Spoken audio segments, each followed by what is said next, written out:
PDM अब तमाम उम्मीदें परवेज़ इलाही साहब से लगाए बैठी है। चौधरी परवेज़ इलाही साहब जो हैं उनके इस्टेब्लिशमेंट के साथ ताल्लुकात हैं और वो रखना चाहते हैं। अगर मोनिस इलाही के अब्बा जान यानी चौधरी परवेज़ इलाही यानी उनका पूरा ख़ानदान अगर वो मौजूद ना होता तो मोनिस इलाही इमरान खान की गाड़ी का दरवाज़ा खोलने के काबिल होते। एक तरफ कह रहे हैं जी मोहसिन, हम कोई खिलाफ बोलेगा हम आप बीच में आएंगे, बहुत हो गया, समझाया था। इमरान खान ने भी कहा कि जी हाँ जी सिफारिशें आई हुई हैं कि, लेकिन इमरान खान साहब फिर बाजवा साहब के खिलाफ बात करते हैं। नून लीग जो है ये भी कहे कि परवेज़ इलाही साहब वज़ीर आला पंजाब होंगे हमारी तरफ से, और ये भी कहें कि हम आगे इंतखाबी इत्तेहाद भी करेंगे। हुकूमत अफ़गान भाइयों के दिल जीत लेने के मुहिम पर है। मिशन जीत लो दिल अफ़गानियों के। मुशर्रफ अंकल चले गए, लेकिन आज भी जमहूरी डाकुओं की तरफ से दिल जीतने के जो मुहिम्मात हैं वो जारी उसारी हैं। वहाँ पर बैठकर रूस से हम तेल नहीं लेते, लेकिन यहाँ पर वज़ीर तवानाई कहते हैं जी बिल्कुल हम तो आगे बढ़ रहे हैं, फरवरी तक शायद आ भी जाए। बिलावल क्या गलत कर रहा है? बिलावल ठीक कर रहा है, उसको पता है कि अप्रूवल कहाँ से आनी हो, वहाँ जाकर के टाइम पास कर रहा है।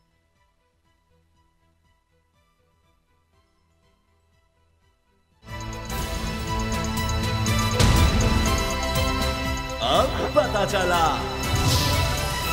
बिस्मिल्लाहिर्रहमानिर्रहीम, अस्सलाम वालेकुम, मैं हूं मोहम्मद उसामा गाजी और आप देख रहे हैं अब पता चला। एक तरफ मुल्क में दहशतगर्दी फिर से सर उठा रही है और दूसरी तरफ विफाकी हुकूमत सियासत खेल रही है। अपनी हुकूमत बचाने के लिए, इलेक्शन से बचने के लिए, खैबर पख्तूनख्वा और पंजाब असम्बली तहलील होने से बचाने के लिए मुलाकातों का सिलसिला जारी है। मुलाकातें तेज़ हो गई हैं, बहुत सी खबरें गर्दिश कर रही हैं। एक तरफ ये नज़र आ रहा है कि पीडीएम अब तमाम उम्मीदें परवेज़ इलाही साहब से लगाए बैठी है। परवेज़ इलाही साहब मुकम्मल उनको मायूस भी नहीं कर रहे, लेकिन साफ छुपते भी नहीं, सामने आते भी नहीं। कहीं इमरान खान साहब को ग्रीन सिग्नल दे रखा है कि जी असम्बलियाँ तहलील करेंगे, हम हर सूरत आपके साथ हैं, और इसीलिए अब सीट एडजस्टमेंट की बातें हो रही हैं। तहरीक इंसाफ की तरफ से कमेटी भी बना दी गई है, लेकिन परवेज़ इलाही साहब का हालिया इंटरव्यू बहुत से सवालात खड़े कर गया है। मगर उसके बाद फिर मोनिस इलाही वहाँ पर जाते हैं, फिर वही स्टेटमेंट्स आती हैं कि जी हम साथ हैं। इमरान खान भी कहते हैं हमारे ख्यालात मुख्तलिफ हो सकते हैं, अंदाज मुख्तलिफ हो सकता है, ये दोनों पार्टियाँ अलग अलग हैं, लेकिन असम्बलियाँ तो तहलील होंगी, और जुम्मे का दिन उन्होंने बता दिया है। अब दूसरी तरफ कोशिशें हो रही हैं, मुलाकातें हो रही हैं। जरदारी साहब की तरफ से कहा जा रहा है वेट एंड सी, देखें क्या होता है और उसके बाद फिर कुछ फैसला किया जाएगा। नून लीग की तरफ से गवर्नर राज या गवर्नर की तरफ से पहले मरहले में ये कहना कि जी आप इत्तेमाद का वोट लें, इसका फैसला किया गया है। तो बहुत सी बातें चल रही हैं। चौधरी शुजात साहब से मुलाकातें हो रही हैं, वो कहते हैं तसल्ली रखें, परवेज़ इलाही 4-5 महीने गुजार देगा। तो फिर ये क्या खिचड़ी पक रही है, और इस सब में क्या कोई ध्यान दे रहा है कि दहशतगर्दी की वारदातें बढ़ती चली जा रही हैं? उसका क्या होगा? वज़ीर ख़ारजा बिलावल भुट्टो ज़रदारी साहब क्या बाहर जाकर कुछ ऐसी बात कर रहे हैं कि पाकिस्तान को दहशतगर्दी में मुब्तला करके फिर बाहर भाग गए और यहाँ पर दहशतगर्दी को इस तरह कंट्रोल करना है? क्या ये भी उनके एजेंडे पर है या नहीं? इन्हीं सब पर बात करेंगे। सिद्दीक जान और नूरुल आरिफीन मेरे साथ हैं। सिद्दीक, पहली बात जो हमारी ब्रेकिंग न्यूज़ में हमने डिस्कस करनी है वो तो ये कि ये जो मुलाकातें हो रही हैं, इमरान खान साहब से भी मोनिस इलाही मिल रहे हैं, परवेज़ इलाही साहब भी पैगामात दे रहे हैं, इंटरव्यू भी दे रहे हैं, उधर वो भी मुलाकातें करें, तो ये चल क्या रहा है? क्या परवेज़ इलाही साहब विकेट के दोनों तरफ खेल रहे हैं और पीछे से उनको कोई पैगाम आता है तो उस तरफ चले जाते हैं, फिर मोनिस इलाही कहते हैं नहीं जी बर्बाद हो जाएगा, इधर ही रहे, फिर इस तरफ आ जाते हैं? क्योंकि जो पीडीएम की स्ट्रैटेजी लग रही है वहाँ तो बुखलाहट है, परेशानी तो है। तो इसका मतलब ये नहीं है कि परवेज़ इलाही साहब मुकम्मल तौर पर कोई इमरान खान का साथ छोड़ने वाले हैं। लेकिन दोनों साइडों पे चीज़ें चल रही हैं, बड़ी तेज़ी से डेवलपमेंट्स हो रही हैं। जो आपने चौधरी परवेज़ इलाही साहब की बात की है, ज़ाहिर है चौधरी परवेज़ इलाही साहब जो हैं उनके इस्टेब्लिशमेंट के साथ ताल्लुकात हैं और वो रखना चाहते हैं, और वो इस बात को बखूबी जानते हैं कि पाकिस्तान में सब चीज़ें बदल सकती हैं, लेकिन इस्टेब्लिशमेंट का इख्तियार, ताकत और उनका चीज़ों के ऊपर जो कंट्रोल है वो नाकाम हो सकता है, ना ख़त्म हो सकता है। तो वही जी मुझे सिद्दीक की आवाज़ नहीं आ रही, मेरे ख्याल है कोई टेक्निकल प्रॉब्लम आया जिसकी वजह से उनकी आवाज़ हम तक नहीं पहुंच रही। नूर आरिफीन, आप क्या कहते हैं इस बारे में, परवेज़ इलाही साहब की सियासत के बारे में? परवेज़ इलाही के बारे में मैं 2 बार आरफीन नामा कर चुका हूँ और मैं आपको पहले भी बता चुका हूँ कि अहमकों की जन्नत में रहते हैं वो लोग जो इमरान खान की जंग और बज़रिया परवेज़ इलाही लड़ने के तमन्नाई हैं। ये पहली मर्तबा नहीं है कि परवेज़ इलाही विकेट के दोनों तरफ खेल रहे हैं, इससे पहले भी तकदीर उनका अक्सर बार साथ देती रही है। और ज़ाहिर है कल भी मैं अखबार में पढ़ रहा था कि परवेज़ इलाही साहब ने बयान दागा था, उन्होंने कहा था कि हमारा क्या फ़ायदा होगा पीटीआई का साथ दे करके, फ़ी सबीलिल्लाह तो वो भी ये सब काम करने नहीं जा रहे। लेकिन कल उन्होंने जिस बेदर्दी के साथ इमरान खान के नज़रिए का पोस्टमार्टम किया, इमरान खान का भी तकरीबन कर ही दिया, बहुत कुछ उन्होंने कहा। और उसके बाद मेरा ख्याल है कि अब दिमाग ठिकाने आ जाने चाहिए उन खुशफहमों के कि जिनको ये लगता है कि परवेज़ इलाही अपने साहबजादे मुनस इलाही का करियर क्या है। परवेज़ इलाही को मानिश करो तो मुनस इलाही क्या बेचते हैं, कितनी बड़ी फ़्लाइट है। मुनस इलाही का हाल ये है कि इमरान खान उनको साथ नहीं बिठाते थे। मुनस इलाही की हकीकत ये है कि इमरान खान ने उनको वज़ीर बनाने से साफ इनकार करा दिया था। अगर मुनस इलाही के अब्बा जान यानी चौधरी परवेज़ इलाही यानी उनका पूरा ख़ानदान अगर वो मौजूद ना होता तो मुनस इलाही इमरान खान की गाड़ी का दरवाज़ा खोलने के काबिल होते। अब्बा के बयान पे जा कर के वो उन्होंने इमरान खान के पैर तो पकड़ लिए हैं, लेकिन अभी भी वो वजाहत करने में नाकाम रहे हैं कि उनके अब्बा जान ये कौन सा खेल खेल रहे हैं जी। और हैरत मुझे उस तरफ है कि इमरान खान साहब अभी भी ये कह रहे हैं कि परवेज़ इलाही हमारे साथ हैं।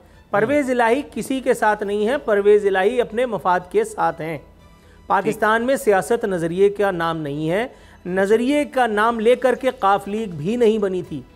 आज अगर नवाज शरीफ ग्रीन सिग्नल दे देते हैं, शहबाज शरीफ आज अगर ग्रीन सिग्नल दे देते हैं तो वो फ्लाइट जिसका नाम आसिफ अली जरदारी है, जो जब जब हरकत में आती है तो कुछ कुछ होता है, और जब कुछ कुछ होता है तो फिर अंजलि बेचारी कुछ नहीं कर पाती माँ सिवाय गीत गाने के। अच्छा, ये चौधरी शुजात का पैर जाकर के उन्होंने पकड़ लिया। आपके ख्याल में चौधरी शुजात से बहुत ज़्यादा फासले पे हैं Chaudhry Pervez Elahi? No sir, absolutely not, absolutely not. और खारिज अज़ इम्कान नहीं है कि परवेज़ इलाही किसी एक दिन किसी एक लम्हे में, आप ज़रा उस इंटरव्यू की टोन मुलाहिजा कीजिए उसामा, अगर आपने वो देखा है, अगर आपने वो सुना है, जी। अगर हमारे पास है तो अगर हम लगा सकते हैं तो हमारे नाजरीन को भी पता चले कि जिस टोन में उन्होंने गुफ्तगू की थी, मतलब मैं बजाते खुद दंग रह गया। हालांकि मैं उनके बारे में प्रेडिक्शंस करता चला आ रहा हूँ बिल्कुल कि ये इमरान खान के नजरियाती साथी नहीं है, लेकिन मुझे दाल में काला नहीं, मुझे पूरी की पूरी दाल काली लग रही है। अच्छा, अब सिद्दीक जान यही बात है कि एक तरफ कह रहे हैं जी मोहसिन, हम कोई खिलाफ बोलेगा हम आप बीच में आएंगे, बहुत हो गया, समझाया था। इमरान खान ने भी कहा कि जी हाँ जी सिफारिशें आई हुई हैं कि, लेकिन इमरान खान साहब फिर बाजवा साहब के खिलाफ बात करते हैं। तो ये तो बहुत ज़्यादा फ़र्क है। तो आपको लगता है कि परवेज़ इलाही साहब किसी भी वक्त धोखा से दे सकते हैं? चौधरी शुजात भी इस तरह की बातें कर रहे हैं कि, और परवेज़ इलाही साहब भी जुम्मा बड़ी दूर है जी, अभी देखेंगे।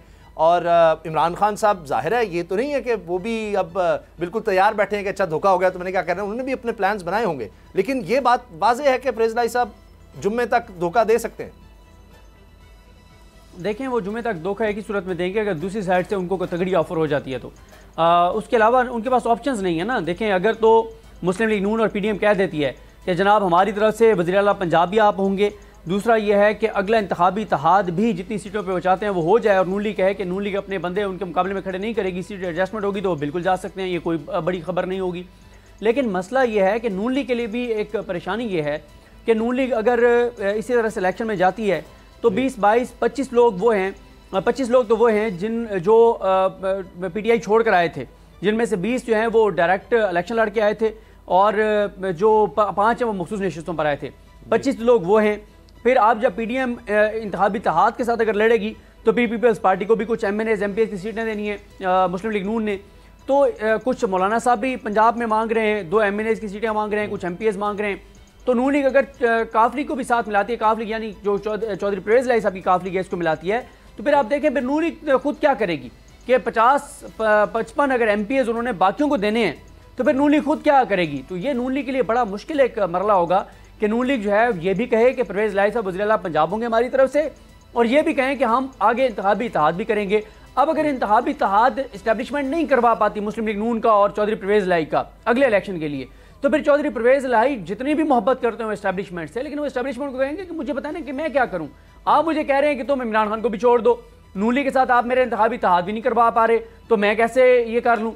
तो इसलिए असल तो आप इम्तिहान, क्योंकि परवेज़ इलाही साहब ने ये जो पैगाम दिया है वो नून लीग को नहीं दिया, वो पीपल्स पार्टी को नहीं दिया, ये एस्टेब्लिशमेंट को उन्होंने पैगाम दिया है। क्योंकि पहले ये भी इतलात आई कि उनको कुछ कहा भी गया था परवेज़ इलाही साहब को, उन्होंने यही एस्टेब्लिशमेंट को कहा कि मेरी सीट एडजस्टमेंट करवा दें अगले इलेक्शन में, और साथ ही ये वज़ीर आला पंजाब भी मुझे कंटिन्यू करवाएं तो बिल्कुल मैं इनके साथ जा सकता हूँ। तो ये इम्तिहान असल जो है वो किसी और का नहीं है, वो एस्टेब्लिशमेंट का है। एस्टेब्लिशमेंट क्या करती है, क्या करवाती है, ये उनका फैसला होगा। तो अब टॉप स्टोरी की अगर हम बात करें, अपनी आज की हमारी टॉप स्टोरी मुलाकातों के हवाले से है, ओन चौधरी साहब ने भी कोई पैगाम पहुंचाया है शहबाज शरीफ साहब को जहांगीर तरीन का। तो यहाँ ये जो पैगामात हैं या मुलाकातें हैं, सदर साहब अभी मुलाकातें कर रहे हैं, तो सिद्दीक जान इसका कुछ बन सकता है? क्योंकि आपने जो बात की है नून लीग वाली या पीडीएम वाली, वो बात दुरुस्त तो है, क्योंकि उधर से ही पैगाम आ रहा है जी स्पीकरशिप के अलावा परवेज़ इलाही साहब को कुछ नहीं मिलेगा। तो वो इसलिए उनकी भी मजबूरी लग रहा है परवेज़ इलाही साहब, बिल्कुल उस तरह इमरान खान साहब की इस वक्त मजबूरी है, तो वो दोनों एक दूसरे की मजबूरी है। लेकिन यहाँ जो पीडीएम जो कुछ कर रही है, जो प्लान बना रही है, कहीं गवर्नर राज की बात या ये जहांगीर तरीन साहब को कोई पैगाम, यहाँ से कुछ उनके लिए कुछ बन सकता है? उनके पास कुछ रास्ता है असम्बलियाँ तहलील होने से बचाने के लिए? लेकिन जो कर रहे हैं वो एस्टैब्लिशमेंट ने करना है, इनके बस की बात नहीं है। और मुझे देखें आप, इनके अगर बयानात देखें, ये बार बार यही इमरान खान को कह रहे हैं तोड़ो असम्बलियाँ, क्यों नहीं तोड़े? यही कह रहे हैं ना इमरान खान को, कह रहे हैं तुमने जुमे का ऐलान क्यों किया है, तुमने उसी दिन क्यों नहीं तोड़ दी जिस दिन तकरीर किया है। दूसरी तरफ ये मुलाकातें क्या आपको बता रही हैं? आपको ये बता रही हैं कि आखिरी हद तक कोशिशें की जा रही हैं कि असम्बली तहलील ना हो। क्यों? एक तरफ आप कहते हैं कि जब ये असम्बली तहलील करेगा इसको लाग पता जाएगा, तो भाई तोड़ने देना उसकी असम्बलियाँ, आप आराम से घर में बैठे इंजॉय करें, आप घर में बैठ के इंजॉय करें। आप गए जी इंतजार कर रहे हैं जुमे का, तोड़े असम्बलियाँ। ये जरदारी साहब का चौधरी शुजात के पास जाना, जरदारी साहब का शहबाज शरीफ के पास जाना, शहबाज शरीफ का आसिफ अली जरदारी के पास जाना, इनकी मुलाकातें, आनियाँ जानियाँ, मिन्नतें, तरले, फिर इसाक डार साहब के सदर पाकिस्तान के पास जाना, सदर पाकिस्तान की मुलाकातें होना, ये सारी चीज़ें, ये सारी कोशिशें ये हो रही हैं कि किसी तरह से असम्बलियों की तहलील को रुकवाया जाए, टीवी के बयानात पर ना जाएँ। मैंने आपको उस वक्त भी ये बात कही थी जब ये कहा जा रहा था कि सवाल ही पैदा नहीं होता इमरान खान से बात की जाए। मैंने तब भी आपको कहा था कि बैकडोर राब्ते जारी हैं, अब भी बैकडोर राब्ते जारी हैं, क्योंकि हुक्मरान जमात को ये बात पता है, पीडीएम को ये बात पता है कि अगर इमरान खान 2 असम्बलियाँ तहलील करने में कामयाब हो गए तो उसके बाद आम इंतखाबात के अलावा कोई चारा नहीं है, क्योंकि नून लीग ये अफोर्ड नहीं कर सकती कि 2 सूबों में इलेक्शन हो जाएं, इमरान खान दोनों सूबों में हुकूमतें बना लें और फिर कौमी असम्बली के इंतखाबात उस वक्त हों जब दोनों जगह उनकी हुकूमतें हों। तो इसलिए पूरी कोशिश की जा रही हैं। और जो चौधरी परवेज़ इलाही हैं उनकी गुफ्तगू से एक तासुर यह भी गया है कि इस्टेब्लिशमेंट, बल्कि उन्होंने कह भी दिया था कि इस्टेब्लिशमेंट नहीं चाहती कि असम्बलियाँ तहलील हों। तो अगर इस्टेब्लिशमेंट चाहती है कि असम्बलियाँ तहलील ना हो, फिर दूसरी तरफ इस्टेब्लिशमेंट ये भी कहती है कि हम गैर सियासी हैं, तो फिर एक फैसला कर लें ना, आके एक प्रेस कॉन्फ्रेंस और कर दें, आगे प्रेस कॉन्फ्रेंस करके कहें कि हम असम्बलियाँ नहीं टूटने देंगे। क्योंकि अब ये नहीं हो सकता कि इस्टेब्लिशमेंट का सियासी किरदार भी हो और लोगों को पता भी ना चले। ये तो सारों को पता होगा कि अगर ये कुछ होता है तो ये पॉलिटिकल कुव्वतों के पास की बात नहीं होगी पंजाब असम्बलियों को रुकवाना तहलील होने से। या अगला जो मामला है जो ये कहते हैं कि अगर असम्बली तहलील हो भी गई तो 90 दिन से ऊपर चला जाएगा निगरान सेटअप, क्योंकि आइन में तो गुंजाइश नहीं है जो जिस चीज़ की आइन में गुंजाइश ना हो उसको अगर अदालतें मेंटेन करेंगी, अगर अदालतें उसके हक में फैसला देंगी तो वो एस्टेब्लिशमेंट की मुदाखलत के बगैर तो नहीं देंगी। तो ये सारे का सारा इम्तिहान जो है वो एस्टेब्लिशमेंट का है। जो आखिरी भी हमारा सेगमेंट है उसमें भी बात करेंगे कि एक तरफ सियासी अदम इस्तेकाम है, दहशतगर्दी बढ़ रही है, लोग खुदकुशियों पर मजबूर हैं, मायूसी है, अंधेरा है, तबाही है, बर्बादी है।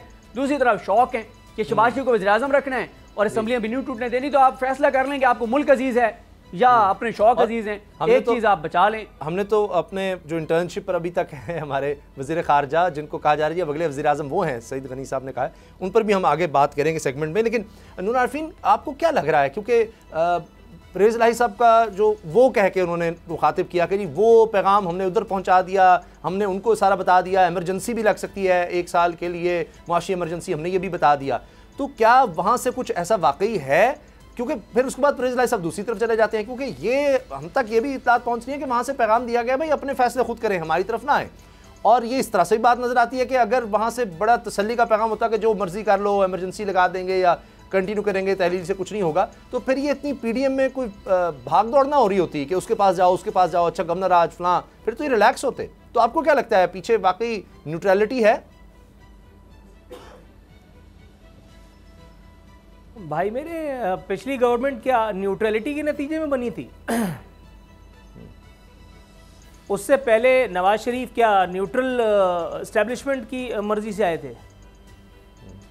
अहमकों की जन्नत में नहीं रहते वो लोग, जाहिल मुतलक हैं जो ये समझते हैं कि पाकिस्तान जैसे ममालिक में जहाँ सियासतदान बुनियादी किरदार से महरूम हैं, जहाँ सियासतदान अपनी नंगी वीडियोस से ब्लैकमेल होते हैं, जहाँ जजेस हों या कोई हो उनको उनकी कोई किसी खातून से गले मिलने वाली वीडियो एक पोर्शन दिखा करके और उनको चाहे चेयरमैन नैब बना करके बिठाया जाए और बाकी वीडियो का टोटा दिखा करके उनसे कहा जाए बैठे और शराफत से, वरना अभी नहीं तेल कर देंगे। आरफीन आपकी सब बातें बाजवा साहब ने कहा कि अब फैसला हो गया था, अब फैसला हो गया था फरवरी के बाद कि अब नहीं, वो माजी को तो मान गए थे, एडमिट कर गए थे, लेकिन उसके बाद उन्होंने कहा जी हमने फैसला कर लिया कि अब नहीं करना। अच्छा, ये बड़ा मुश्किल है कि मैं जब गुफ्तगू कर रहा हूँ तो उसके बाद आप एक अचानक से फुलझड़ी छोड़ दें और फिर मैं दोबारा कंटिन्यू करूँ। अच्छा, तो फिर इसलिए बाजवा साहब पे लान तान करके मैं अपने टारजन होने का सबूत इसलिए नहीं देना चाह रहा क्योंकि बाजवा साहब इस वक्त कुछ भी नहीं है, ठीक है। तो अब मैं इस सवाल का जवाब नहीं देना चाहता। जिन लोगों को उन पर तवर्रा करके अपने हरक्यूलेस होने का सबूत देना है, या जो लोग ये चाह रहे हैं कि पाकिस्तान के अवाम में उनकी मकबूलियत बढ़े, वो बाजवा को गाली दें और बाजवा वालों को तबर्रा करें, वो करते रहें, मुझे इसमें कोई इंटरेस्ट नहीं है। मैं तो ये जानता हूँ भाई कि जिस वक्त बैठे हुए थे तो उस वक्त बड़ी अच्छी हो रही थी, उस वक्त तो उनको सिर्फ अब्बू डिक्लेयर करना रह गया था, बल्कि फैसल वावडा ने तो वो भी कर दिया था, फैसल वावडा ने वो भी कर दिया था, बूट लेकर के फैसल वावडा बैठ गए थे और फैसल वावडा को किसी ने शोकॉज नहीं दिया, फैसल वावडा की नौकरी किसी ने नहीं खाई। तो भाई ये सब लाल गुलाबी बातें हैं, ये सियासतदान बुनियादी किरदार से महरूम है और आप कह रहे हैं कि इस्टेब्लिशमेंट का रोल ना हो। भाई क्यों ना हो?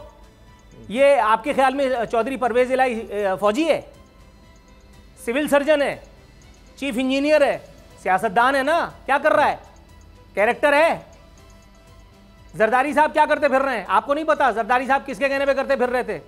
किसके कहने पे सादिक संजरानी को लेकर के आया गया था? किस तरीके से जहांगीर तरीन का तैयारा चला था तो कैसे हुआ था? भाई आप कह रहे हैं कि बाजवा साहब ने कहा कि फरवरी से न्यूट्रल है, अचानक 1 सेकंड में सब न्यूट्रल, सब खत्म हो गया। और भाई यहाँ सारी चीजें इंटरकनेक्टेड हैं, आप चीजों को आउट ऑफ कॉन्टेक्स्ट करके नहीं देख सकते। आप बार बार यही कह जाएं कि जी इस्टेब्लिशमेंट को का इम्तिहान है, इस्टेब्लिशमेंट को न्यूट्रलिटी। भाई मेरे, मैं इस्टेब्लिशमेंट के बारे में क्यों बात कर रहा हूँ, मेरी ये समझ में नहीं आ रहा। मैं ये देख रहा हूं कि मुल्क में सियासत जो है वो सियासतदानों का काम है ना, तो इस्लाह अहवाल का मौका सियासतदानों ने फराहम करना है ना। हकीकी आज़ादी के चैंपियन तो सियासतदान बने हुए हैं ना। आपको उस एक लफ्ज पे एतराज है कि जी वो मोहसिन, और भाई वो मोहसिन के चक्कर में भी नहीं हो रहा। ये इनकी भी दिहाड़ी थी, वो उनकी भी दिहाड़ी थी। अच्छा। वो अपना दिहाड़ी खा करके उन्होंने खिलाल करने की भी नौबत नहीं आई और उन्होंने गालियां बकनी शुरू कर दी। बात सिर्फ ये है, और वो अभी तक उनके एहसान तले दबे में, दोनों में रपड़ सिर्फ ये है। ठीक है, ये आइडियोलॉजिकल इत्तेहाद ना पहले था, ना अब है और ना आइंदा रहेगा। जहां हमारे जैसे ममालिक में सियासतदान गेट नंबर 5 की तरफ नजरें जमाए बैठे हुए होते हैं, वहां आपको लगता है कि बिल्कुल मतलब सिर्फ सियासतदान ही सारे काम कर रहे होते हैं और बाकी लोग बैठ करके। अच्छा, सियासतदान मुल्क में आग लगा दे, सियासतदान मुल्क को तोड़वा दे, और आप कह रहे हैं कि वो बैठ करके और टाटा बाय बाय करते रहे, वो सिर्फ सरहद की तरफ मुतवज्जो रहे। पाकिस्तान जैसे मुल्क में नहीं हो सकता। ठीक है, उनका काम यही है और यही होना चाहिए, लेकिन जो सियासतदानों का काम है वो कर रहा है, जो मीडिया का काम है वो कर रहा है। मीडिया भी तो बाजा बजा रहा है, एक इसका और एक उसका। मीडिया कभी किसी से आपको सब चले नहीं है। ब्रेक के बाद आरफी नाम में बात करेंगे। आपने सरहद की बात की, तो अब सरहद पार, यानी एक तो हम कभी भारत की बात किया करते हैं, अब हमें उसी पैरा में अफसोस के साथ अफगानिस्तान की बात करनी पड़ती है कि वहाँ पर भी पाकिस्तान के सफारतकारों पर हमले होते हैं और सिक्योरिटी जब बढ़ाने का कहा जाता है तो आगे से इनकार आ जाता है। ये एक बहुत बड़ा मसला बन गया है। आरफी नामा में ब्रेक के बाद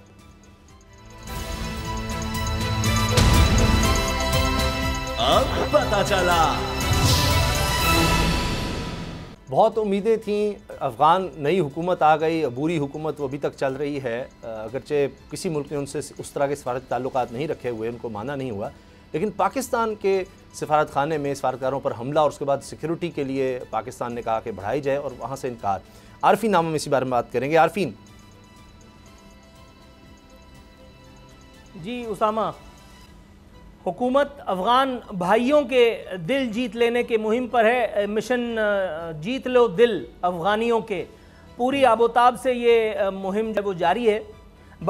बावजूद इसके कि पाकिस्तान के नाज़िमुल उमूर उन पर कातिलाना हमला हुआ कुछ दिनों पहले, बावजूद इसके कि सरहद पर बाकायदा बम्बार्टमेंट अफ़गान भाइयों की तरफ से की जा रही है, बावजूद इसके कि वो हमारे बंदे लिटाए जा रहे हैं और हम उनकी चौकियों पर जो है वो जवाबी कार्रवाई करके अपने इखलाक का वर्ल्ड कप जीतने की कोशिशों में पूरी तरह से मसरूफ़ हैं। उसके बावजूद आप देखिए कि डिप्लोमेसी जो है वो पूरी तरह से की जा रही है, इन्वर्टेड कॉमास में। बेशर्मी का अंग्रेज़ी नाम अब डिप्लोमेटिक रिलेशंस या डिप्लोमेसी मेरे ख्याल पड़ गया है।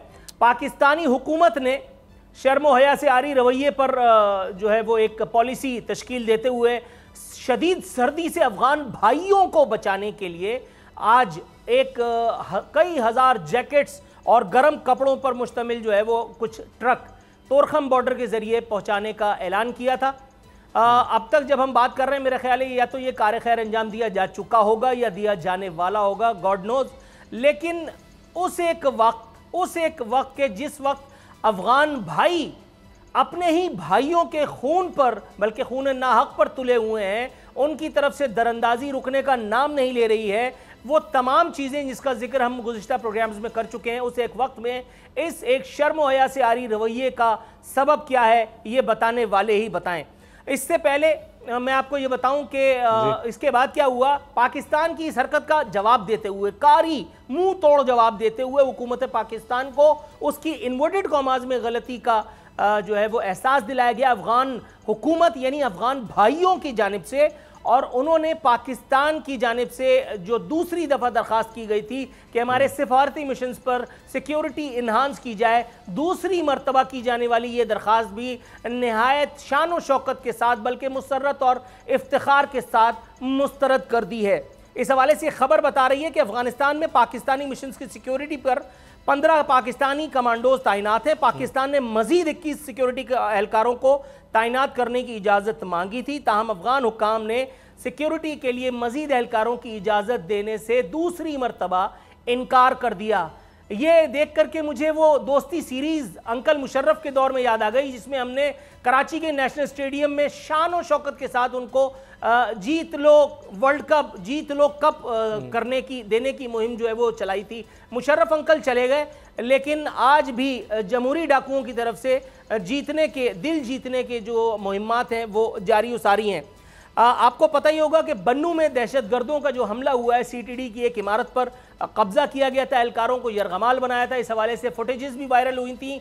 वो एक आदमी जिसको बात करने की तमीज़ नहीं है, वो अपने ख्वाब की बात बता रहा था कि मुझे बशारत हुई थी, और उसके बाद वो एक मेजर को या एक सिक्योरिटी एहलकार को बहरहाल गन पॉइंट पे लिए हुए वो अपना ऐलान कर रहे थे कि वो किस वजह से ये जिहाद, इन्वर्टेड कॉमाज में जिहाद अजीम किस वजह से ये कर रहे हैं। रिपोर्ट्स आई हैं कि अस्करियत पसंदों ने अफगानिस्तान जाने के लिए महफूज रास्ता देने का मुतालबा किया और मुतालबा पूरा न होने की सूरत में संगीन नताइज से खबरदार किया। अफगान फसाद जिसमें हमने हाथ पांव पूरा अपने आप को डाल करके और ये सोहराब गोट और अलासिफ स्क्वायर सब अफगान भाइयों की नजर कर दिया।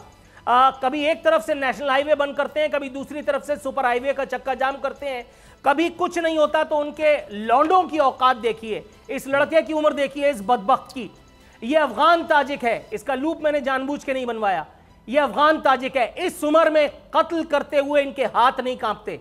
कराची में एनईडी यूनिवर्सिटी के तालिब इल्म को जो इसने जिस बेदर्दी से, जिस सफाकी से कत्ल किया, उससे आप अंदाजा लगाइए कि जिन लोगों को आप रोटी खिला रहे हैं, जिनके नंगे तनों पर आप कपड़े, जिनको अफगान जिहाद कह करके और आप अपने मुल्क में फसाद बो रहे हैं, वो लोग आपके यहाँ इंस्टेबिलिटी पैदा करने के लिए किस हद तक जाने के लिए तैयार हैं।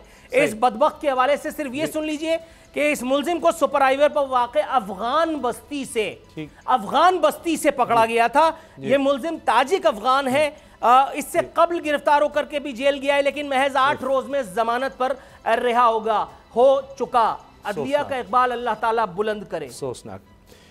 आते हैं इनसाइड स्टोरी पर। सदीक जान, वज़ीर ख़ारजा बिलावल भुट्टो ज़रदारी का एक दफ़ा फिर अमेरिका का दौरा और रिकॉर्ड पर रिकॉर्ड दौरे हैं, लेकिन हासिल इससे क्या हो रहा है? इम्तिहान बहुत ज़्यादा है, लेकिन कभी काश चीन का भी इस तरह का दौरा हो कि वो तवील हो जाए, समझ ही ना आए वो किधर चले गए हैं।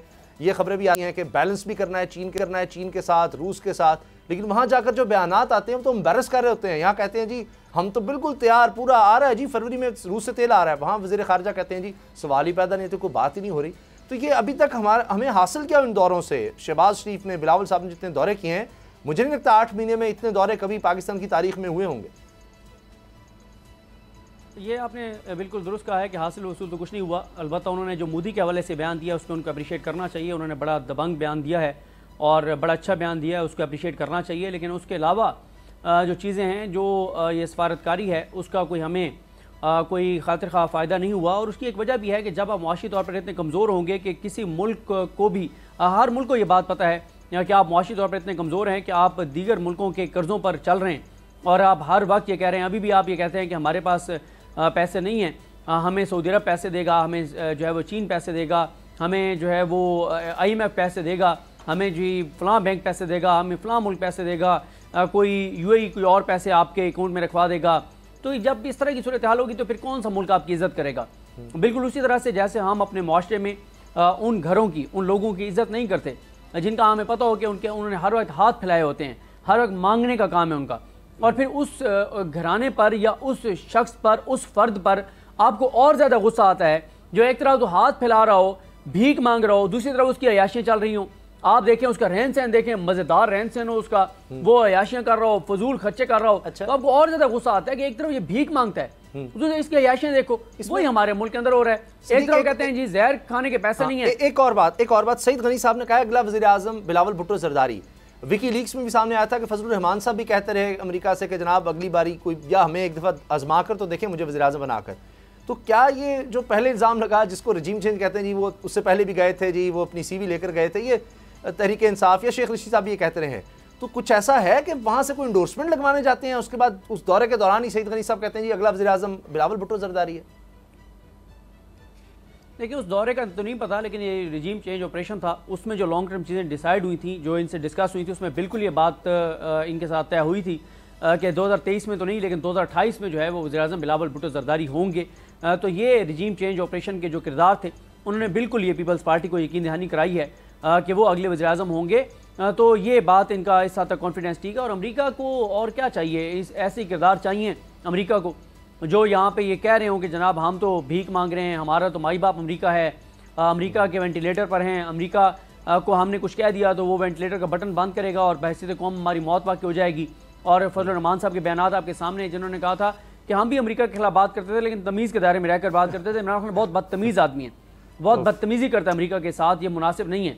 तो अमेरिका को और क्या चाहिए, ऐसे ही किरदार उनको चाहिए जिनको जो वो कहें जी हम खादिम, हम नौकर, हमारी आल औलाद आपकी खादिम और आपकी नौकर, जो गैरत की बात ना करें, जो इज़्ज़त की बात ना करें, जो खुददारी की बात ना करें, जो सर उठाने की बात ना करें, जो बस ग़ुलामी की बात करें, जो इस बात पर मुतमईन हो कि हम ग़ुलाम हैं, हमें ग़ुलाम रहना है और हमने कोई ऐसी बात नहीं करनी जो ग़ुलामों को नहीं करनी चाहिए, जो नौकरों को नहीं करनी चाहिए, जो आका के सामने नहीं गुस्ताखी करनी चाहिए, वो नहीं करनी चाहिए। बिल्कुल सही। और शायद यही वजह थी कि वहाँ बैठकर उन्होंने कहा जी सवाल नहीं पता, तेल वगैरह की तो बात ही नहीं, छोड़ दें, हो ही नहीं सकता, ये ट्रक की बत्ती है, ये अल्फाज थे एक वज़ीर ख़ारजा के। ब्रेक है जी, ब्रेक के बाद वायरल स्टोरी पर बात करेंगे कि अफ़गानिस्तान की तरफ से ये दहशतगर्दी है, पाकिस्तान में ये दहशतगर्द दोबारा से मुनज़्ज़म किस तरह से हो रहे हैं, दहशतगर्दी मुसलसल बढ़ क्यों रही है, हमारी लीडरशिप उस तरफ तवज्जो क्यों नहीं दे रही। ब्रेक के बाद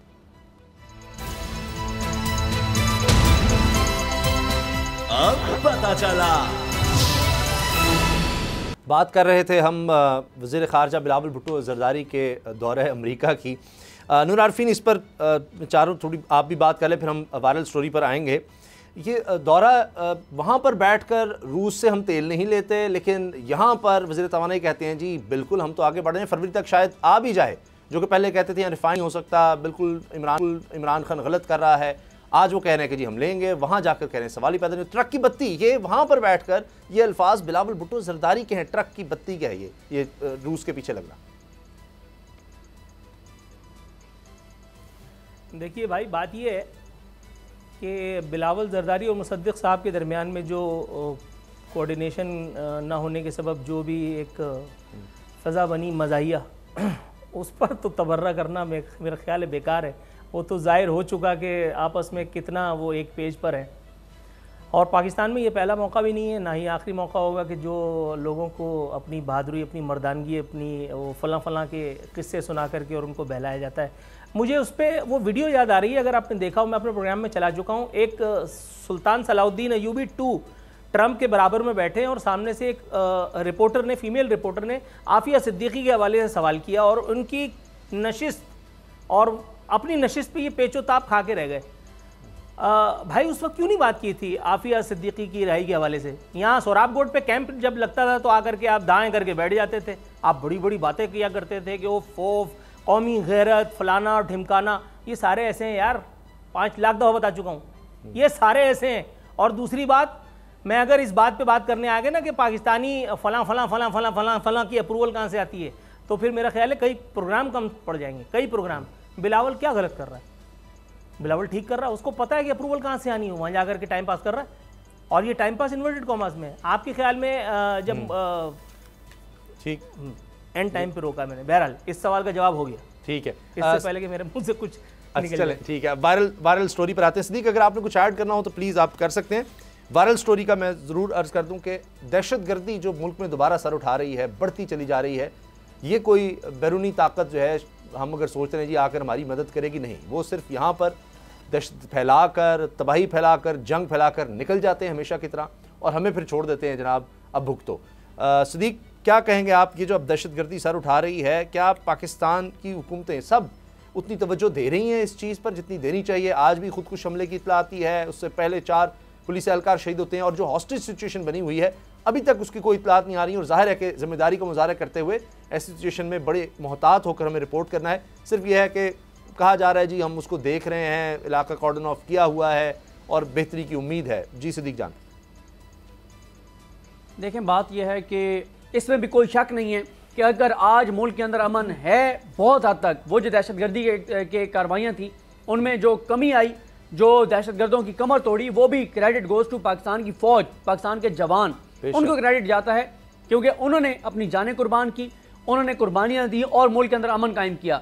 वरना तो जब ये ज़रब-ए-अज़ब और ये सारे ऑपरेशन होने लगे थे तो आप ज़रा निकाल के देखें, उठा के देखें कि हमारे उस वक्त के जो हुक्मरान थे वो क्या चाहते थे। उनको ये फिक्र पड़ गई थी कि अगर हमने ऑपरेशन शुरू करवाया हमारे बच्चों के ऊपर खुद कुछ हमले होंगे, क्योंकि धमकियाँ भी आ चुकी थी, तो वो तो रिलेक्टेंट थे, लेकिन हमारे इदारों ने आगे बढ़ के ऑपरेशन शुरू किया और कुर्बानियाँ दी, हमारे जवानों ने कुर्बानियाँ दी, और उनकी कुर्बानियों के वजह से मुल्क के अंदर अमन आया। लेकिन पिछले 8-10 माह में फिर ये जो बदअमनी बढ़ी है, ये जो दहशतगर्दी बढ़ी है, इसकी बहुत से रीज़न्स हैं।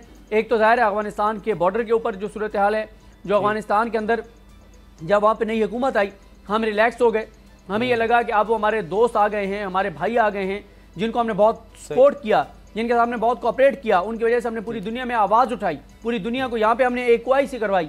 हमें यह था कि आप ये सिंसियरिटी के साथ चलेंगे, लेकिन उधर से भी मामलात गड़बड़ हैं और हुकूमत की ना कोई तोजो आपको नजर आती है, ना एस्टैब्लिशमेंट की पिछले 8 माह में तोजो नजर आई है। अब अल्लाह करे कि तोजो शुरू हो और दहशतगर्दी। लास्ट मिनट है नूर अलफीन। नहीं भाई, इतनी लंबी बात का जवाब मैं 1 मिनट में नहीं दे सकता, आई एम सॉरी। ये इतना लंबा FIR जो फाड़ी गई है, ये वन साइडेड गुफ्तगू, मैं इससे कतई मुख्तलिफ रखता हूँ राय। आप एस्टेब्लिशमेंट पर कोसने के लिए किसी भी बात को आप तमाम चीज़ें उनके गले डाल दें, मैं एस्टेब्लिशमेंट का आदमी ना सही, लेकिन बहरहाल ये वन साइडेड गुफ्तगू मैं इसका पार्ट नहीं हूँ। आपके सियासतदानों ने क्या कर लिया भैया, जरा बताइए। शहबाज शरीफ ने क्या किया? इमरान खान साहब इस वक्त क्या कर रहे हैं, जरा मुझे बताएं। इमरान खान ने कितने तालिबान को पकड़ करके मारा है? हम यार मतलब खुदा का खौफ करें यार, हम नेशनल टेलीविजन पे बैठ के एक ही रट के जी उसको ले आए, उसको ले आए। ओ भाई उनको भी यही लाए थे, ओ भाई उनको भी यही लाए थे, या तो सबको रपेटो यार। ये मौका इस वक्त ये बात करने का नहीं था मेरे भाई, मेरे दोस्त। हमने ये मौका इस बात का, ठीक है, अब तो मुकम्मल कहीं भी नहीं खत्म हो गई थी, लेकिन अभी इजाफा जो हुआ है अचानक, इसकी वजूहात तो देखनी चाहिए। उसमें खैबर पख्तूनख्वा में तहरीक इंसाफ की हुकूमत है, उनको भी देखना होगा, विफाकी हुकूमत को भी देखना होगा, जितने इदारे हैं उन सबको देखना होगा इसकी क्या वजह है। अगर कहीं फोकस में कोई कमी हुई है, कोई तवज्जो में कमी हुई है, तो ये तो सबकी जिम्मेदारी है, कोई इससे नहीं हट सकता, चाहे पुलिस हो चाहे और दीगर इदारे हों, सबको इस पर अपनी स्ट्रेटजी को दोबारा देखना होगा और तवज्जो ज़्यादा बढ़ानी होगी, क्योंकि अचानक हम 1-2 दिन में इतने ज़्यादा वाक़यात देख रहे हैं। प्रोग्राम देखने का शुक्रिया, इजाज़त दीजिए, अल्लाह हाफ़िज़। अब पता चला। अगर आपको ये वीडियो पसंद आई तो सब्सक्राइब करें और बेल पर क्लिक करें। हकीकी आजादी की जंग में बोल भी कप्तान के हमकदम। इलेक्शन कराओ मुल्क बचाओ की लाइव ट्रांसमिशन, दिखाई लम्हा बलम्हा सूरत हाल। रील और रेटिंग में भी बोल न्यूज रहा नंबर 1। सब्सक्राइब करें और बेल दबाएं ताकि कोई खबर रह न जाए।